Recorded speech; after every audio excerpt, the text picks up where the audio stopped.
नमस्कार, मी पूनम तुमचं पूनम बेसिक रेसिपीजमध्ये पुन्हा एकदा खूप खूप मनापासून स्वागत करते. तर सध्या आपण महाराष्ट्रीयन स्टाईल पारंपरिक पद्धतीने केल्या जाणाऱ्या चटण्यांच्या रेसिपींची सीरीज चालू केली आहे. त्यातली दुसरी चटणी म्हणजे तिळाची खमंग आणि स्वादिष्ट चटणी कशी बनवायची ते बघूयात. अगदी महिनाभर ही चटणी ठेवली तरी बिलकुल खराब होत नाही. चला तर मग वेळ न घालवता झटपट रेसिपीला सुरुवात करूयात.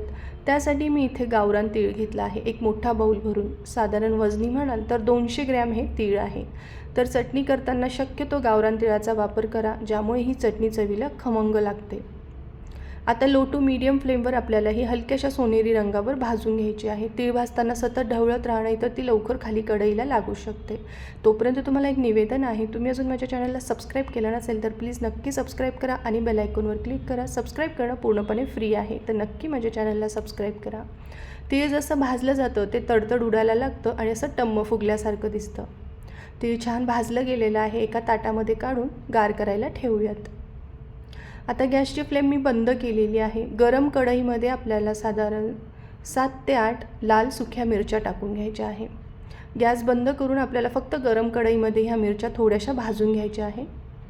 हलकासा ह्यांचा रंग बदलतो बघा ह्या गरम कढईमध्ये. आणि आता आपण ह्या काढून घेऊयात आणि ह्यासुद्धा रूम टेम्परेचरवर पूर्णपणे गार करून घ्यायच्या आहे. तुम्हाला ही चटण्यांच्या रेसिपींची सिरीज कशी वाटते मला कमेंट करून नक्की सांगा. आता मिक्सरच्या मीडियम साईजच्या भांड्यामध्ये मी छोट्या आकाराच्या 15 लसणीच्या पाकळ्या, एक पोह्यांचा चमचा भरून जिरे घेतला आहे. तर कच्चंच जिरं घ्यायचं आहे. आधी आपण हे मिक्सरवर फिरवून घेऊयात. आणि मग आता आपल्याला यामध्ये लाल मिरच्या टाकून घ्यायच्या आहे आणि भाजून घेतलेलं तीळ टाकून घ्यायचं आहे. अतिशय स्वादिष्ट ही चटणी तयार होते. तुम्ही ही नुसती वरण भातासोबतसुद्धा घेऊ शकता, तोंडी लावायला. भाकरीसोबत तर अप्रतिम लागते ही तिळाची चटणी. तुमच्याकडे खलबत्ता असेल तर खलबत्त्यामध्ये कुटली तर अजूनच ही चटणी चविष्ट तयार होते. आणि त्याचबरोबर या चटणीला तिळाचं आपोआप तेल सुटतं, त्यामुळे अतिशय खमंग चटणी तयार होते खलबत्त्यामध्ये. आता यामध्ये 2 पोह्यांचे चमचे भरून कश्मीरी लाल तिखट पावडर टाकली आहे. याने रंग खूप छान येतो.